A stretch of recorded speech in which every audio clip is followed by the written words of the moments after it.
Welcome back to Wheel of Wonderful World. This is it. The final story. We will be seeing all the endings for this story, as well as the true ending. I know there's a bad ending. I don't want to go through that. But first, we got all these wonderful people. We're about to finally end it all. I can't believe it myself, but it's over. So let's go home. I didn't hold a funeral for Zuko.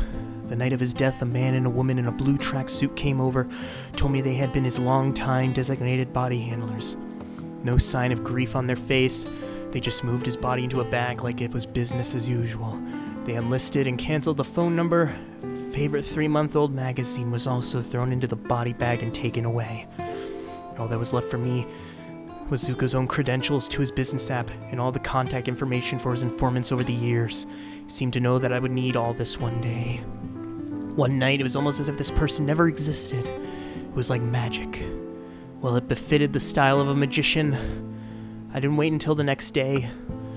I followed the lead that Zuko had given me and contacted multiple informants.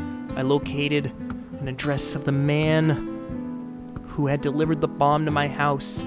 Vengeance was not my only purpose. That thing that caught my attention was the small item that Zuko had taken off the bomb. Such a unique item that I recognized it instantly. No mistake. I had made something similar to this a dozen times. I couldn't be familiar with the technique. When he came back from laundry, still humming a tune, he didn't notice my existence at all. After he had given the password to his contract system, Assassin Number 7, one of my younger colleagues, lay on the floor with a hand covering his throat. He was looking at me with a face full of regrets as I sat in his chair, wearing his cap. Lit a cigarette. Memories were flooding through me. Ray never smoked. Said smoking made a dull person. So he always had a bottle of gum with him, and he would take one whenever he needed to be alert. I had eventually developed the same habit, but now I pursed my lips, watched the white smoke leave my mouth, twisting in the air and disappearing. Those memory of us should disappear like the smoke. 2 a.m., the other side finally logged on. Mission accomplished. Did she say something? Not exactly, but she has something she wanted me to pass on to you. In 3 days, 4 a.m., Warehouse 5 at the port. Logged off, Zuko's app buzzed and a new order, and the payment was good. Coincidentally, the target of this order was the same person that I was going to meet. The wind tonight felt unusually cold. Ray had just finished his business and had sent away his men. He was standing under the streetlight in front of Warehouse 5 by himself and had just had a piece of gum in his mouth. The fallen leaves were swept up into the air by the wind and blown towards where I was hiding. He looked up. His eyes squinted. His mouth curled into a perfect arc. Same expression he had on his face every time he saw me in the past. Turned my head and looked away. I knew it was just a trick that he used to play with me. But I couldn't force my finger to pull the cold trigger.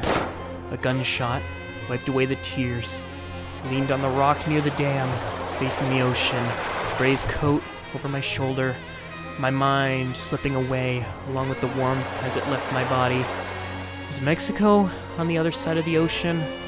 No, I don't think it's in the right direction. The ocean's too dark. When is the sun gonna come out? Carlos must be in class by now. Maybe school's over? Is it snowing? No, it can't be. I must be dreaming. Must be. Heavenly Father, please take me to him. Don't let me wander in the wilderness alone, please. Alicia. We were heading towards the port in a black sedan driven by Yi. She had received reliable information that Mr. Lin had some business at the warehouse there tonight. I should be able to see him. Before heading out, Yi had prepared all kinds of weapons, even some grenades. Said I had become an enemy of the Black Dragon Gang, and showing up like this after an escape was practically committing suicide. If I insisted on going, we had to be prepared. But all the weapons were too difficult for me to use. It took me forever to figure out how to use a handgun, not to mention the others. So in the end, I decided to only take a handgun with me. No matter what happened tonight, I would take this opportunity to get an answer. No matter what, I had to get an answer from Mr. Lin. We were about a kilometer away from the port when Yi stopped the car. I opened the door. To be honest, wish she wouldn't leave me. He grabbed at my clothes. Barely any human traffic around here. Nothing except a group of trees nearby, and it felt creepy. But I have to go. How about I leave you the gun? You idiot, that's not what I meant. I mean... Her face became red. For some reason my heart was suddenly beating faster. My face was getting red, even hot. I felt my hair perking up. Is this what they called love? He pulled her hand back into the car. I'll be waiting here. Then she rolled up the window, stared at her from outside, nodded my head, and walked towards the port. No matter what, I must come back in one piece. I had so many things I wanted to tell her. Halfway to the port, I heard a strange sound of a bird chirping. It didn't sound like regular birds. I began to worry about Yi. I ran back to the car. The black sedan was still there, but the driver's side door was wide open, no one in the car. Saw a few drops of blood. Got in the car and started the engine, driving at the highest speed possible. Went through every single road and alley I could find nearby, but I couldn't find any cars or people that looked suspicious. Sun had come out and I couldn't find Yi. I didn't see Mr. Lin at the port, and I lost Yi. She was gone, just like that. There were too many people who had reason to harm her. Enemy of the blood gang, someone with a personal grudge like Quan. It was my fault. I shouldn't have let her wait for me. Lord, please bring her back. Carlos. Now, I'm going to be using a guide as much as it hurts me. I'm going to need to. First off, to be honest, I wish you didn't leave me. I couldn't make the shot as my tears blurred my eyes. 2 shots, wiped away the tears. I was leaning on the rock near the dam facing the ocean, with Ray's coat over my shoulder. My mind was slipping. Is Mexico on the other side? No, I don't think it's the right direction. Ocean's too dark, so when there's the sun coming out. Carlos must be in class. Maybe school's almost over? Is it snowing? No, it can't be. I must be dreaming. Must be. Heavenly Father, please take me to him. Don't let me wander in the wilderness alone. But I have to go. You idiot, that's not what I meant. I mean... Face became red. For some reason, my heart was suddenly beating faster, and my face was getting red too, even hot. I felt my hair perking up. Was this what they called love? He pulled her hand back. I'll be waiting. Then she rolled up the window. I put my hand on it. Wait. I noticed something in a nearby tree. I could just be some animals, but it could also be someone following us. Yu was the princess of the blood gang. Couldn't leave her by herself. Walked around the area for a while after Yi had driven, making sure nobody had followed her. I waited until there was no more unusual rustling, then continued to the port. I was walking so slowly, all I could think about was Yi. I didn't even notice that it had started snowing. Almost every day when I arrived at the port, Mr. Lin was nowhere to be seen, but there were some people who looked nearby, and residents gathering near the dam. I vaguely heard something about dead and woman. Ran over, pushing through the crowd to get in front. Last person was out of sight, I saw it. A most beautiful woman was sitting next to the dam. She had long and curly maroon hair, magnificent eyelashes covered in snow. There's a little black lamb under the tree, and his name is Billy. I started humming the song she used to sing me as we sat down next to her. Shaken, and I grabbed her hand, and I just sat there watching the ocean with her together.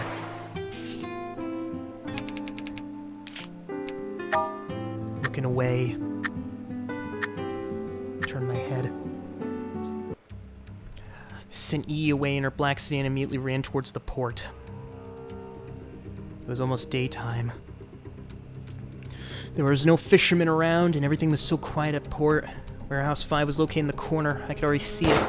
I heard a gunshot from that direction. When I got there, I saw 2 people in the dam. One standing was Mr. Lin, whom I haven't seen in half a year, holding a gun in his hand. Other was on the ground was a woman. Long, curly maroon hair lying motionless. Been too many years since I'd last seen her, but I could still recognize her in a heartbeat. Couldn't understand what had happened and why it had happened right before my eyes. My brain had gone blank. I raised the gun Yi had given me.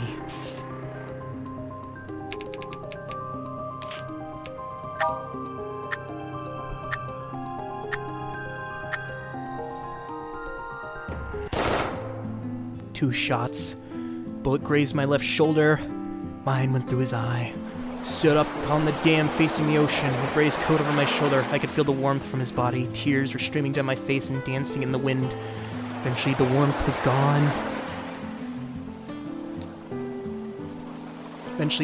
gone.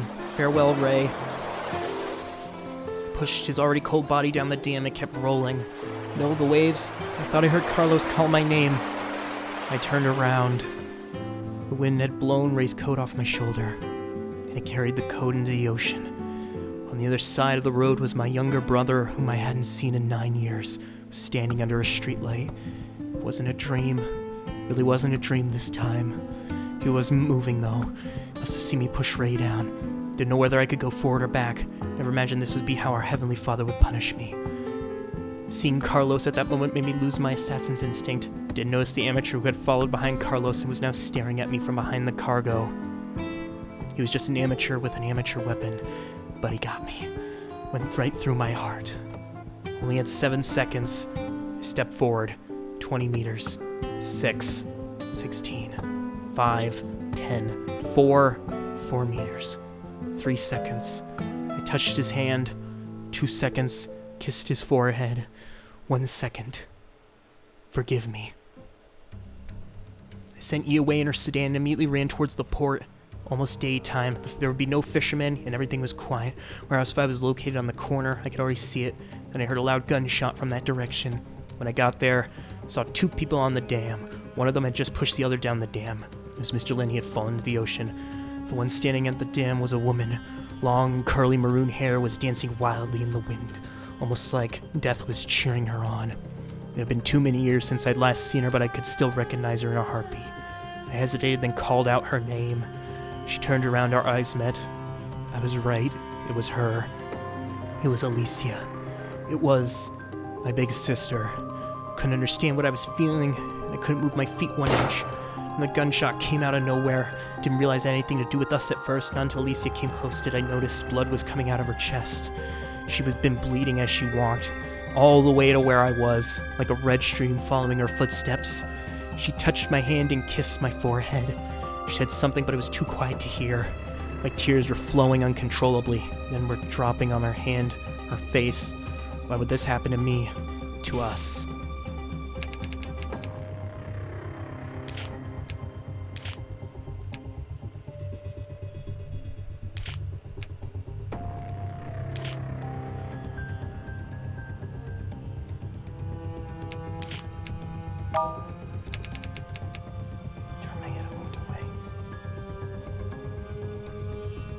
Turned my head and looked away. It's time.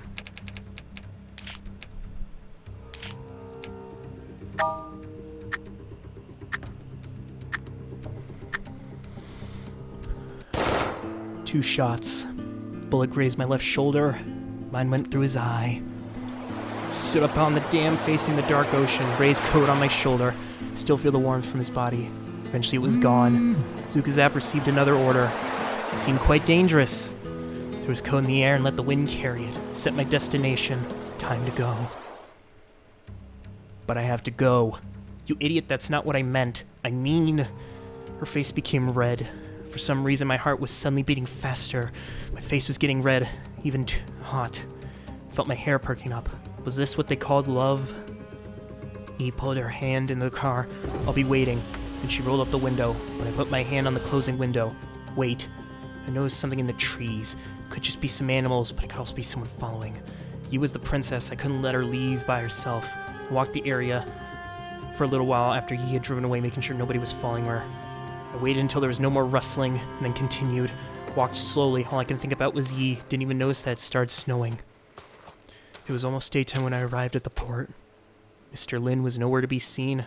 Only a few fishermen argued about whether they should go fishing in the unusual weather. I turned around. All my footsteps had been covered by the snow. It was white all around me. I couldn't even remember which direction I had come from, nor did I know which to go next. Just another chance to find my sister. I was such an idiot. No news might be good news. Still had plenty of time to look. Was I being too hopeful? No.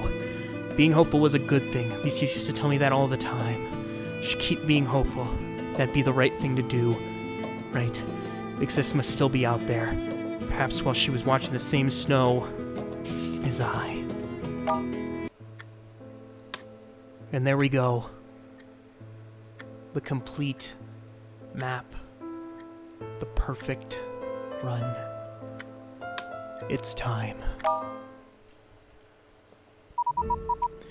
Outside the window. Am I seeing this? It stopped snowing. Just like the letter said, the snow has finally stopped. don't know if Master has seen this. I must go tell him. Master? Master, are you in there? Oh, the door isn't locked. Master's lying on the couch, facing down and sound asleep. Tea and snacks I brought are still sitting untouched. Still sleeping. Seems to be sleeping an awful lot recently. Can't even remember when I last saw him awake. Should I wake him? Master, the snow has stopped. Master, the snow's stopped. Master, it stopped snowing. Wake up. He's sleeping a little too soundly. That's fine. He'll see the snow has stopped when he wakes up. Walk towards the door, but I know something strange. The tea and snacks I brought half an hour ago are still sitting on the desk. There's a teapot, and a cup, and a plate of pumpkin cookies. I always put 5 cookies on the plate because it's better that way. When I came in earlier, the 5 cookies were still exactly where I put them. But they're gone. Taking the lid off the teapot, nothing but wet leaves. Turned around and looked at Master. He had barely been out of my sight, and he's still sleeping. Where did the snacks go? Has the ghost taken them? Picked up the tea and carefully examined. There's no tea stains on the cup. Then I realized something. For the past few days, the cups have always been clean when I've come to collect them. Almost like they haven't been used. Never been used.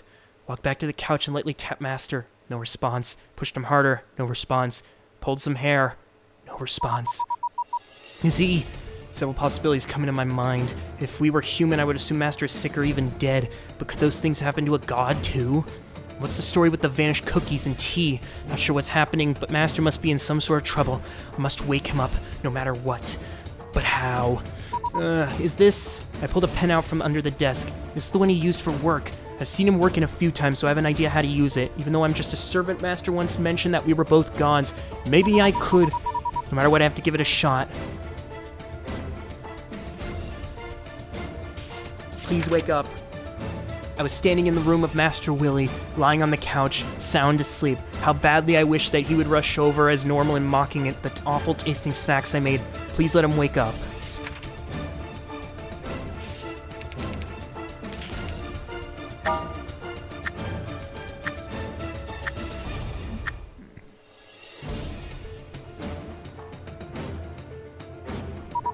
Why didn't it work? Is Master the only one who could use it? But I can feel something. Something's about to happen. So close. What am I missing? Check the Master's room. Might be able to find something. Must be something. The drawer. The drawer is locked. Master must have locked something. But if I don't have the key, how can I open it? Right, I could try that again. I tried to open the drawer. There must be something very important, but it was locked. Then I tried the cabinet. It wasn't locked. There was nothing inside. I realized there must be something very important inside the drawer. I needed to open it.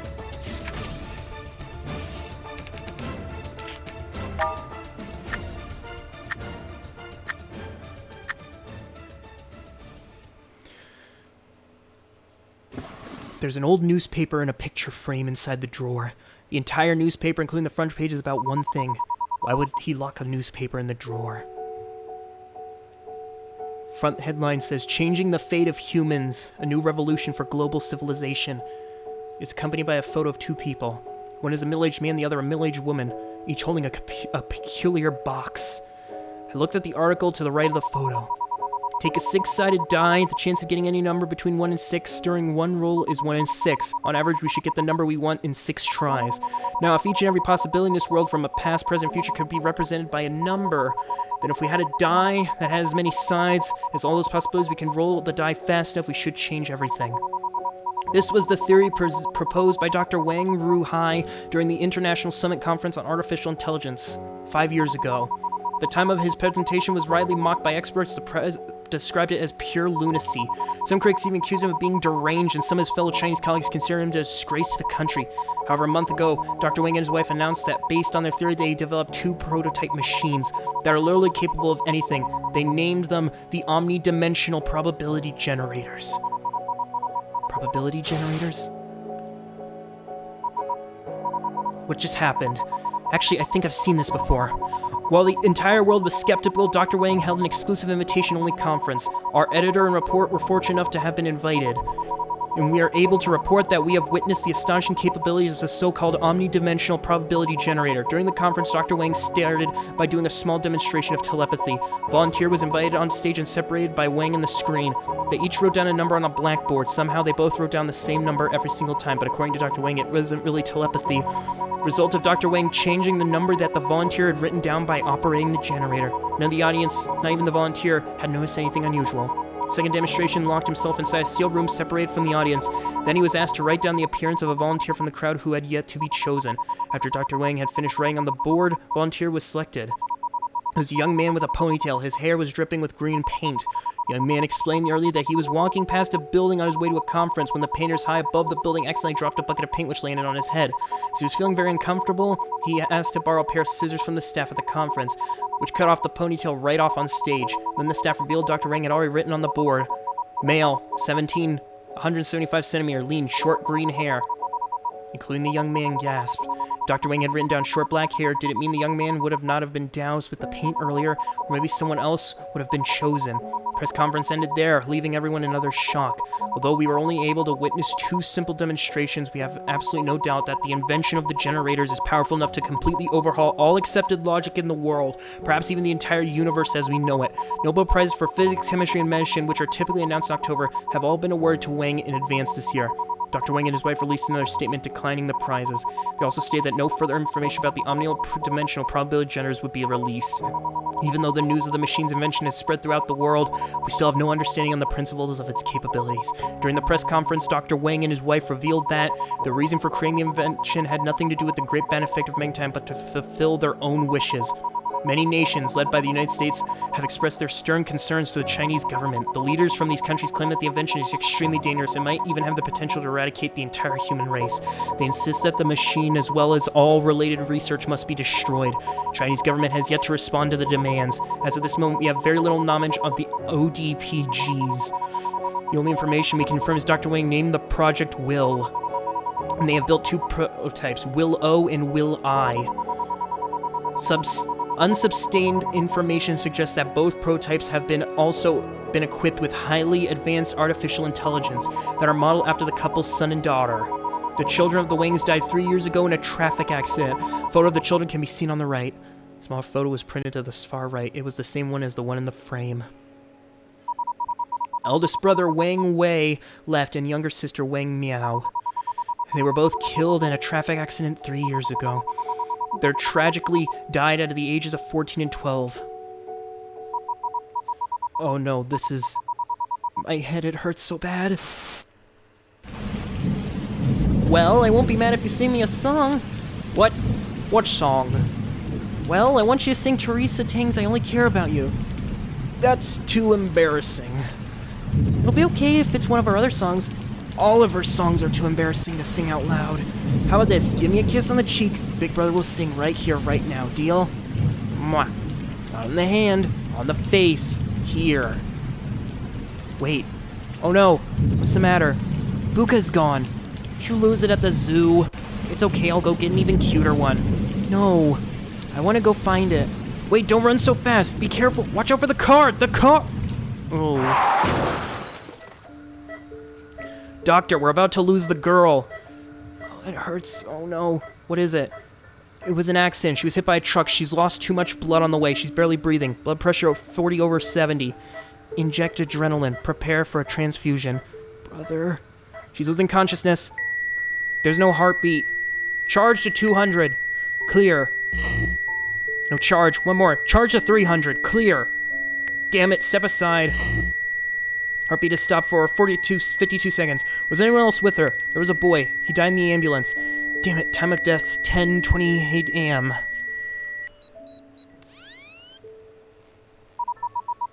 Where am I? Dr. Wang, we did it. You did it. All readings normal. No exceptions encountered. Hi, how are you, my little darling? Who am I? You're my miracles. Miracles? That's right. I remember our real names. Instruction number 3. All descriptions in the request must be objectively accurate. That's why I couldn't wake him. I got his name wrong. His name is Wang.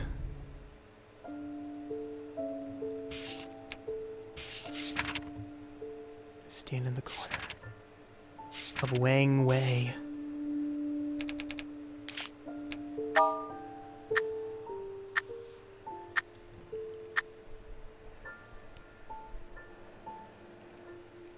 What? That's not right either. He's not the real Wang Wei. He's only Wang Wei's personality. We're not human. We're the ODPGs. His real name is Will.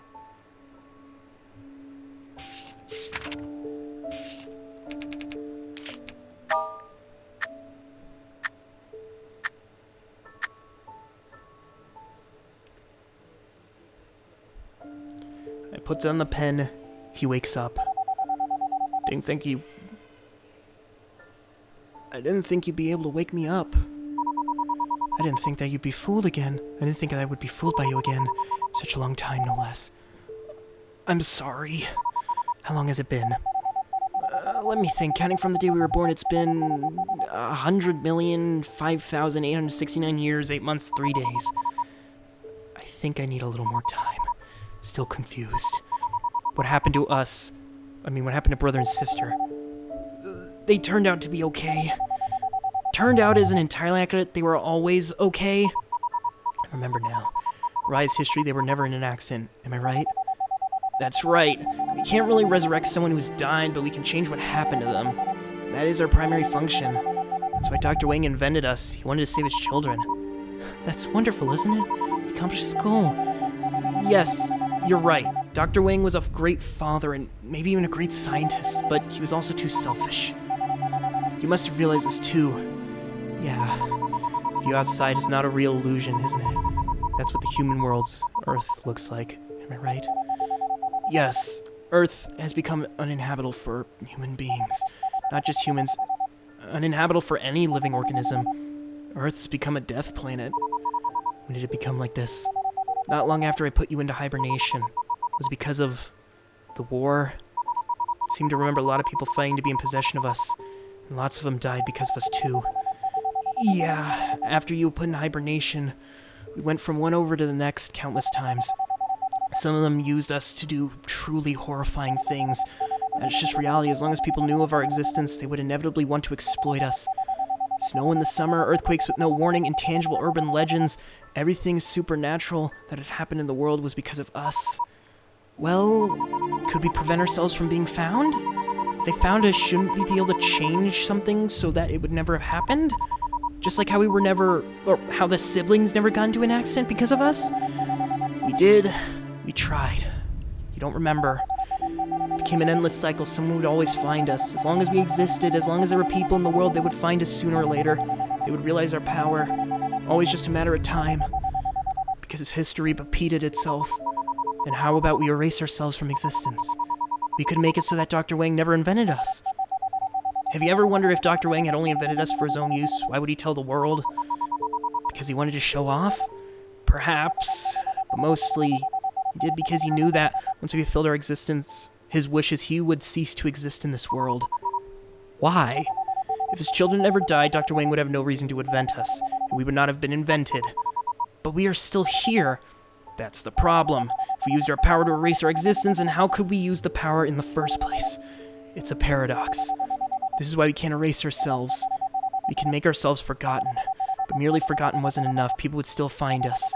As far as I know, the only way to erase ourselves or to kill us is to exhaust our energy. Our energy consumption is irreversible. You're telling me we don't have much energy left, do we? Is that why we've been sleeping a lot recently? Yeah, but I still have a little energy. That's why you were able to wake me up. Furthermore, I'm looking into more lively now because you shared some of your energy. The total amount of our remaining energy is only going to keep going down.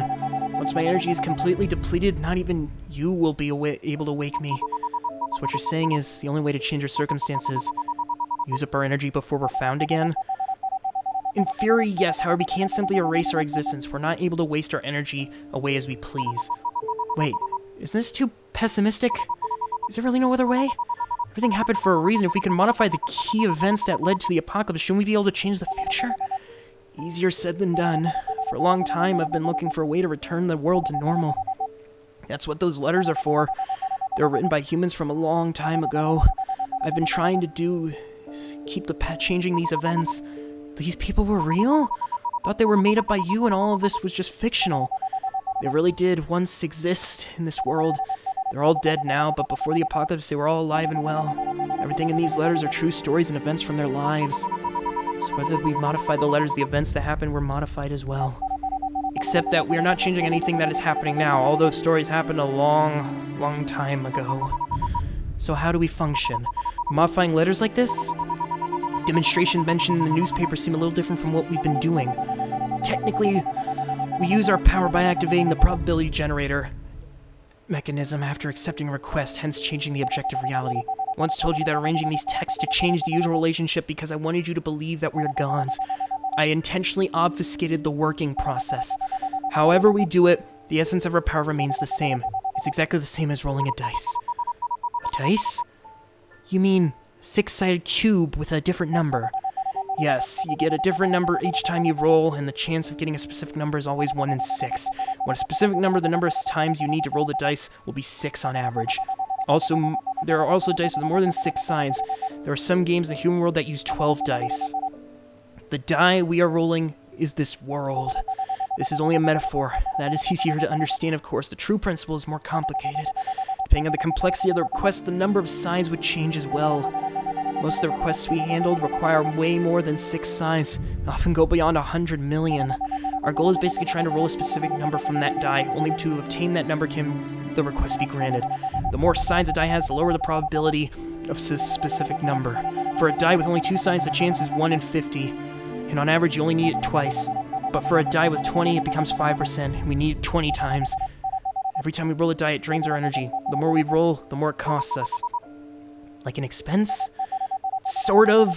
Although the way we measure the cost is different from the definition typically used by humans, the cost for us to change an event is only related to the probability of said event, nothing more. Let's say someone wanted to make a life or death decision by flipping a coin, and another wants to win the lottery.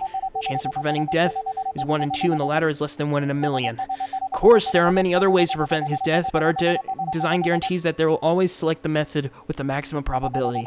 The probability of 1 in 2 is very large. In this case, it would cost us a lot less to save a life than to award someone a huge amount of money. Furthermore, the more complex the request, there are usually more people and other events involved. As the interactions between the people and other things become exponentially more complicated, the lower the probability gets and the higher the cost to us. I think I understand now. Although, how can you know all this but I don't? Is there some data that you haven't restored? No, once you saw the newspaper, all your data was restored. It's part of Dr. Wayne's design. Not only do you and I have different personalities, we also have different functions and different data stored in our databases. Logic of that design choice is to make us behave more like our personalities. You mean that Dr. Wayne thought I wasn't smart enough to remember all those details? I never said that. How'd you get through all this time by yourself? Did you ever feel lonely? Of course. Like I said, I've been trying to change the past this whole time. I started by changing some mundane events so people would start to believe in gods they heard about in urban legends. That way they would pray to us more, and I would get more opportunities to change their fates. I always hoped to find one tiny ripple in the past that could save the world from its destruction. But perhaps all these past events were too insignificant to make a real impact. No matter what I did, the future remained unchanged. First, I still had faith in myself and my objective, but after doing the same thing over and over and over again for 100 million years without any progress, I began to doubt myself and started to resent these humans. That's why you've always sounded so irritated by them. I can't help but think that you've done so much and so well. Best proof of this is the letters from the humans to us. You think so? However, as powerful as we are, we're not really gods after all. Our choices are very limited. Sometimes I even doubted myself too, wondering if I just wasn't seeing clearly. That's why I woke up after changing some of your data. I wanted you to be a god. I thought that maybe you might be able to bring out some new possibilities, but in the end, perhaps it doesn't matter how we approach everything. Maybe the world is simply destined to end up like this, all because of our existence. You're such a dumbass. Why didn't you wake me sooner? Why didn't you have me carry all this? Why'd you have to carry this alone? No one knows for sure what the consequences of their decisions will be. No one really has the power to predict the future. Even if we don't know for sure what's happened to the people who wrote to us, every decision, every choice, there is no absolute right or wrong. Nevertheless, these decisions or choices are still full of meaning. Because even though they do not always lead to a wonderful ending, every experience becomes part of the human's irreplaceable memories. Memories, just like what we have here. We've been doing we have these priceless memories too, right? Yes. As for the fate of the humans, we could help them solve some of their problems, but in the end, it's not us who gets to decide their destiny. The path of their lives were affected by many factors. Sometimes things would be decided by pure luck, but more often than not, they were determined by their sheer will. The only ones who could decide their fate are the humans themselves. Will. If you're right, then maybe Dr. Wang had foreseen what would happen. That's what I thought too. If he wanted us to disappear, there would be countless ways to do so, but he didn't. Maybe it's because he still had some faith in this world. Faith. Even if Dr. Wang had some expectations, we had messed it up by now. No matter what we do, this world is not showing any signs of change. You still haven't noticed, have you? Look outside the window. What is there to look at? I've been staring at the same view for 100 million years. The snow, When did this happen? When did the snow stop? What did you do? It wasn't me. It was you. You made this happen. Last letter you possessed before falling, the man named Phi picked up a metal box after an incident. Snow stopped after that. Box he picked up must have been us. We did it. We changed this world by changing something 100 million years ago. It proves that what we're doing is working. From now on, you don't have to do this by yourself. We'll be here by your side, even though we're all the only ones left. No. If the humans stop writing to us, we have to go back to the past ourselves in person. Go back to the past? You talking about using the time leap? Yes. Still remember this note? It says something about time leap, but it says it's unverified. Could it really work? Would it be dangerous? No, it's not dangerous at all. Though this feature is exclusive to me, I must be the one to perform it. Wait, did you just touch your own horn? Were you lying again? I know you too well. Every time you tell a lie, you touch your head. You got me. It's very dangerous, isn't it? It's a little dangerous. While our functional mechanism resembles a dice roll, there's also a hidden implication, time reversal. Other words, imagine that the number we want is 1. We cannot guarantee it's a 1 on the first try. If we don't get a 1, we can reverse time and roll again until we get a number. When we reverse time, this world, including ourselves, stay in the same temporal spot. What we really do when we reverse time is overwrite past events with a modified version. Neither we nor the world actually go back in time. If we physically went to the past, there'd be 2 different timelines. Then the 2 timelines would conflict each other. According to Dr. Wang's research, doing so might result in us being stuck in a gap between times and sever our connection to this world completely. If that happens, the only way to bring us back would be to send a signal from the world where it's summoning us from purgatory. Which means if we ever do use time leap, we might lose our connection to the world forever. I see. But you just mentioned something about summoning us from the real world. What if one of us stays here, and the one who stays can make sure that the other is summoned back, even if they get lost? I think you have a point. You mean we can go separately. One of us can go first, and the other can go after the first one. This way we can make sure we're both safe, right? Well, you're right. It sounds like a plan. It's a good plan. Excellent, let's do this then. Huh? Why did everything suddenly change? This house looks the same as the one we used to live in, but it's only an illusion. It has been for 100 million years. Our old house crumbled into dust long ago. Since I don't have anything to hide from you, there's no point in wasting energy maintaining an illusion. That makes sense. Now we can return to the past, let's go. When will we be going back to exactly? If everything goes according to plan, it will probably be right after the young man you mentioned picked us up. If that's the case, doesn't that mean we get to see the people who've been writing us? Of course, they were still alive back then. We could hear them sing. We won't have to tolerate our constant beeping anymore. I'd like to go visit Jimmy with his superpower. Brother, thank you. Idiot, what are you thanking me for? I haven't been awake for long, but I'm really happy. I think I used to say that I preferred Fluffy to you. Is that why you chose to look like him? You've always been a big liar. But in the end, you're still you, the one who stayed by my side until the end. Thanks for staying with me for so long. Stop being so polite. It's not like I have anywhere else to go. Alright, we should get going. You should go first. Once I get there, if you don't hear from me, don't forget to send a summoning signal. I don't want to be drifting in the gap between timelines forever. Don't worry. I'll see you on the other side. Later. Okay. Later.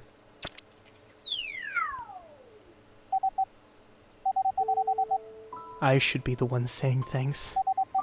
As well as sorry. Stop touching my head while lying for a long time. I should have made those horns just so you can notice when I do it. I knew this day would come. You're so smart, how could I fool you again if I wasn't prepared? I promise this is the last time I'll ever lie to you, my little sister. No such thing as a gap between timelines. Dr. Wang's theory about time and space, there's only one unique world in which we live in. There are no parallel universes. It's not possible to go back separately. It's actually very simple to return to the world in its past state as long as we supply a huge amount of energy. I've known this for a long, long time. I've always known that this is one possible way left. I just couldn't bear leaving you alone. That's why I've been dragging my feet for over 100 million years. Perfect world can't exist for me. Be over by about one thing. Every decision, every choice is still full of meaning. This is my final decision. I have no regrets. But I am so sorry. I'm sorry I couldn't be with you until the end.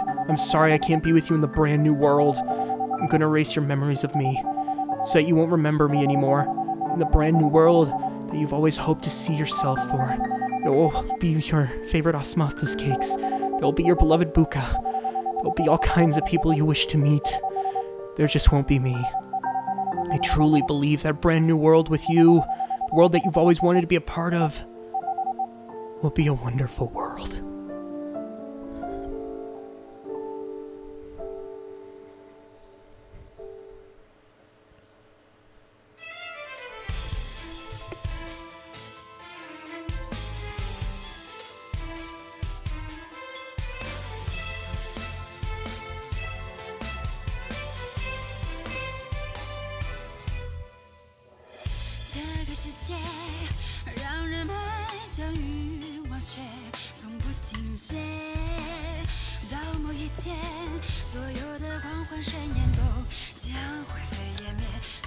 That was still a wonderful world.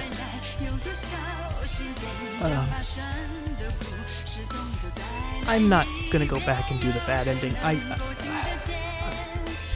I don't even want to know what the bad ending is. This was a journey for me.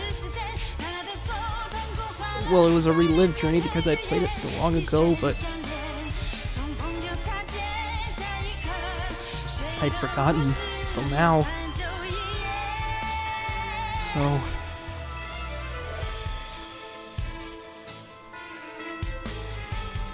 thank you guys for tuning in. I hope you guys enjoyed watching this as I did. I'd always been a fan of... I'm always a fan of these story-type games. The games that have these sort of meaningful choices in them. And sort of... Because, you know, there's games like... there's so many games out there. Especially a bunch of AAA games that are like... Oh, hey, there's the butterfly effect. Your choices matter. And that's especially with, like, Telltale games where, oh, your choices matter, but even though we don't really have a choice, even in this game, you don't really have a choice, but at the same time, these choices feel so much more impactful than, like, anything from a Telltale game. Because in a Telltale game, there's this disconnect. Because you see characters, you hear them speak, there are these characters that they were made to be their own person, and you were just an outside force helping them. But here, I could be a Li Wen, I could be a Wen Zaharan, I could be a Shang or a Kang, I could be Jimmy, I could be Spotty, I could be Carlos, I could be Alicia, I could be anyone. Here. Yeah, they're their own characters, but I feel more connected. I feel more... It's like more personal. Especially that ending feeling of just wanting to make the world a better place. That... What?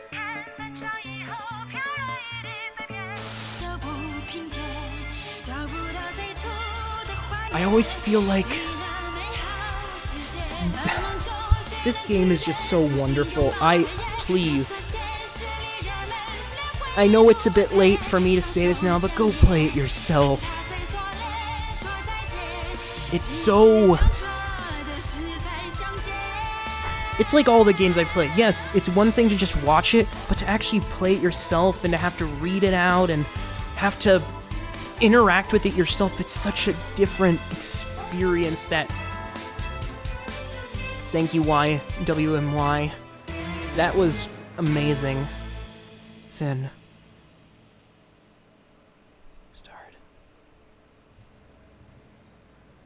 And that's it. Unless there's something... There was an urban legend. Walk into a dark and empty alley in the middle of the night. Might hear the sound of a young girl singing. Follow that beautiful voice. You might see a small cabin with its lights on deep inside the alley. 14-year-old girl in a white 𝐬𝐻𝐸 is living alone inside. If you pray to the girl about your troubles, she might hear your plea and change your fate. But the next day when you walk into the alley again, there will be nothing but a gray wall at the end. Modern urban legends. Thank you for helping them complete this journey. After their departure, you can choose to remain in this old world and become the owner of the new house, or the new owner of the house. Loading from the wonderful ending, you may continue helping the humans, but neither 𝐂𝐿 nor 𝐿 will respond to any of your decisions or questions. Back to the past. Yes, I'll save this wonderful ending. Yes. And there we go. It's over. I'll complete your exploration. There's something I still need to do. I still need to complete the album. Fall into eternal hibernation. That's the bad ending. I don't want to do the bad ending. I think I'm fine. I don't need to know all the words in the dictionary. I don't need to...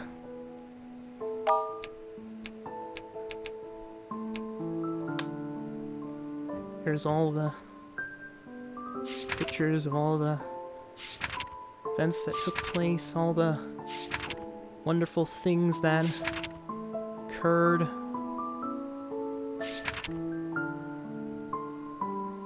There's the video.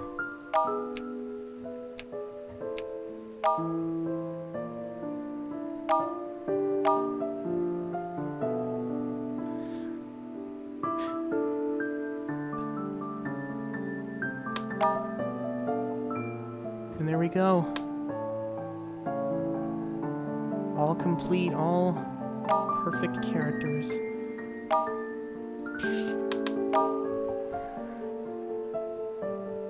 We have a new profile of 𝐿, and 𝐿.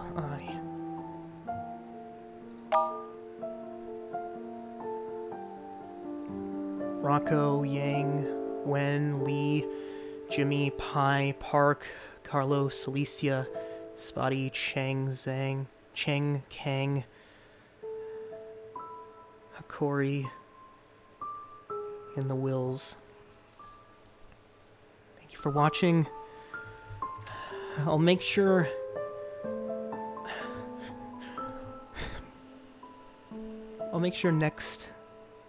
next game I go through will be a little less sad. Something happy. But another story nonetheless, so thank you for watching. If you enjoyed, please... You don't have to do anything, just enjoy it. Thank you. I will see you guys next time. Remember,